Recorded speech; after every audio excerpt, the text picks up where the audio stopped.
Hello and welcome to the second part of text properties. Previous video session में हमने text properties के कुछ properties के बारे में डिस्कशन किया था। आज हम उसी टेक्स्ट प्रॉपर्टीज़ से रिलेटेड कुछ और प्रॉपर्टीज़ का डिस्कशन जारी रखेंगे इस वीडियो सेशन में। आज का पहला जो प्रॉपर्टी है वो है text indent. Text indent basically जब हम किसी पैराग्राफ की पहली लाइन को थोड़ा सा गैप छोड़कर लिखते हैं उस प्रोसेस को इंडेंटेशन कहा जाता है। तो इसमें नॉर्मली किसी पैराग्राफ को अट्रैक्टिव बनाने के लिए फॉर्मेटिंग पर्पस के लिए हम इस प्रोसेस को यूज़ कर सकते हैं। तो जैसे इसमें हमने टेक्स्ट इंडेंट 50 पिक्सल रखा है जो फर्स्ट लाइन पे इम्प्लीमेंट हो जाएगा। पहली लाइन जो है 50 पिक्सल का गैप छोड़कर डिस्प्ले होगी और बाकी लाइनें अपनी नॉर्मल जिस तरीके से डिस्प्ले हो रही हैं पैराग्राफ की उसी तरीके से डिस्प्ले होंगी। तो इसका आउटपुट अगर अपने देखते हैं तो इस तरीके से डिस्प्ले होगा। यहाँ पे आप देख रहे हैं ये जो गैप एक्स्ट्रा छोड़ा गया है इसी को हम इंडेंट बोलते हैं जो फर्स्ट लाइन पे इम्प्लीमेंट होता है। तो अगर हम इसको प्रैक्टिकली इम्प्लीमेंट करना चाहते हैं तो यहाँ पे हम क्या करते हैं, जैसे पी टैग पे हमने ये स्टाइल लगाना है और इसमें हमने लिखा टेक्स्ट इंडेंट और इसको हमने दे दिया 50 पिक्सल। ये हमने एक पैराग्राफ इम्प्लीमेंट कर दिया और यहाँ पे हम क्या करते हैं स्टाइल को क्लोज़ कर देते हैं। फिर उसके बाद हेड को भी क्लोज़ कर दिया और बॉडी सेक्शन में हम इसमें कुछ टेक्स्ट लिखते हैं पैराग्राफ टैब के अंदर। और पैराग्राफ टैग में अगर हम कोई भी टेक्स्ट लिखते हैं suppose the quick brown fox jumps right over the lazy dog, और इसमें कुछ और लिख देते हैं अपने, जैसे कंप्यूटर इज़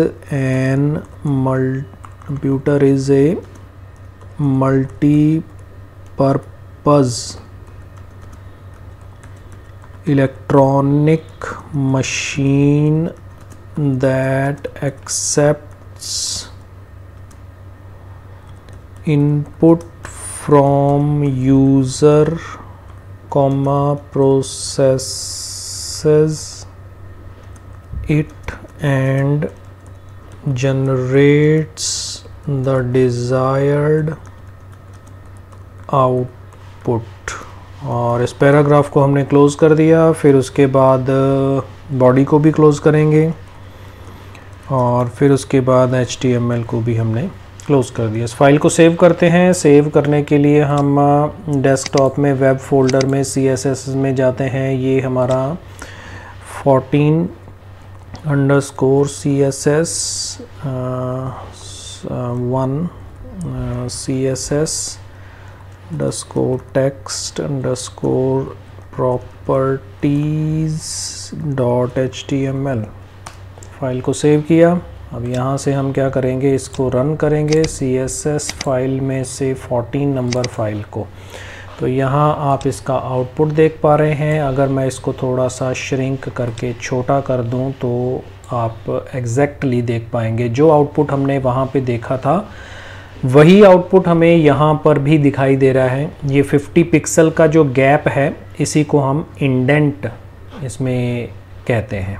तो इस तरीके से हम आउटपुट को इसमें देख पा रहे हैं कि इंडेंटेशन किस तरीके से वर्क करता है। फिर उसके बाद नेक्स्ट अगर हम अगली प्रॉपर्टी की बात करें तो वो है लेटर स्पेसिंग। लेटर स्पेसिंग का मतलब क्या होता है कि जो अल्फ़ाबेट्स हम लिखते हैं किसी वर्ड में, जो लेटर्स हैं, कैरेक्टर्स जिनको अपने बोलते हैं, कैरेक्टर स्पेसिंग भी इसको आप कह सकते हैं। तो उनके बीच में आप गैप कितना रखना चाहते हैं। तो 5 पिक्सल का गैप इसमें रखा है। जैसे आप देख पा रहे हैं कि ये जो कैरेक्टर्स हैं इनके बीच में जो गैप है वो 5 पिक्सल का गैप है सभी कैरेक्टर्स के अंदर। तो इसको अगर अपने इम्प्लीमेंट करें तो इस फाइल को हम न्यू फाइल ले लेते हैं और इसमें से जो कॉमन चीज़ें हैं उनको हम कॉपी कर लेते हैं और इसको कॉपी कर लिया और यहाँ पे हम इसको पेस्ट कर देते हैं। इसमें यहाँ पे हमने क्या करना है, इंडेंट की बजाय लेटर स्पेसिंग लिखना है, लेटर स्पेसिंग, इसमें हम जस्ट 5 पिक्सल का गैप रखेंगे और पैराग्राफ को थोड़ा छोटा कर देते हैं। This paragraph uses letter spacing. तो यही चीज़ हमने इसमें लिखी है, लेटर स्पेसिंग 5 पिक्सल, और यही चीज़ हमने यहाँ पे लिख दी है, लेटर स्पेसिंग 5 पिक्सल। इसको अगर हम सेव करते हैं और इसका नाम हम क्या रखेंगे, 14_2_CSS टेक्स्ट properties.html। ये हमारे पास नेक्स्ट फाइल बन गई। इसको अगर हम रन करते हैं तो यहाँ आप देख पा रहे हैं कि इसमें this paragraph uses letter spacing, इसमें 5-5 पिक्सल का गैप है। इसको हम इंक्रीज़ भी कर सकते हैं। अगर हम 15 पिक्सल करेंगे तो ये कैरेक्टर्स और भी गैप में डिस्प्ले हो जाएंगे। ये आप देख पा रहे हैं कि ज़्यादा गैप हो गया। तो अगर हम इस तरीके से कोई भी डेटा इसमें शो करवाना चाहते हैं इस फॉर्मेट में एक नए इफ़ेक्ट के साथ, तो उसके लिए हम लेटर स्पेसिंग कंसेप्ट का यूज़ कर सकते हैं। तो नेक्स्ट प्रॉपर्टी आ जाती है वर्ड स्पेसिंग। जैसे कैरेक्टर की स्पेसिंग होती है, सिमिलरली हम वर्ड्स के बीच में भी उसी तरीके का गैप जो है वो शो करवा सकते हैं। बाय डिफ़ॉल्ट एक कैरेक्टर का स्पेस होता है वर्ड्स के बीच में। यहाँ पे हम क्या कर सकते हैं, इसको इंक्रीज़ कर सकते हैं पिक्सल्स के थ्रू और इसको इम्प्लीमेंट कर सकते हैं। तो इसको भी हम यहाँ पे सेव एज करेंगे इस फाइल को, और इसका नाम हम क्या करते हैं, 3 रख देते हैं, वर्जन 3। और इसमें हम क्या कर देते हैं, कैरेक्टर स्पेसिंग की बजाय हम कर देते हैं वर्ड स्पेसिंग। तो this paragraph uses word spacing, और इस फाइल को सेव किया।